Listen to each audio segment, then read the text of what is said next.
învățat și pe șoferul ăsta. Mă duc să fac off-road. Ce off-road? Te-am învățat să conduci și acum. Aoleu.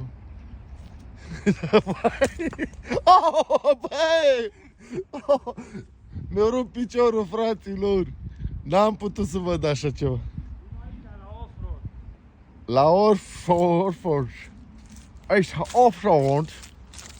Vorbim și noi în engleză.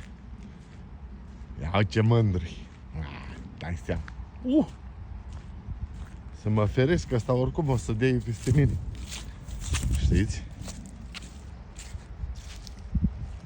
Să-l vedem cu mere.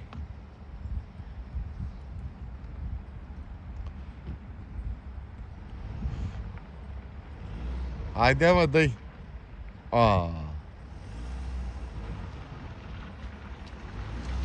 Aia e, tati. Ia, ia, ia. S-a auzit deodată. Vardă. Ce? Băi, ce-l învăț? Tot. Deci tot copiază de la mine. Deci eu l-am învățat să meargă pe șunte. Dar el învață de la Finus.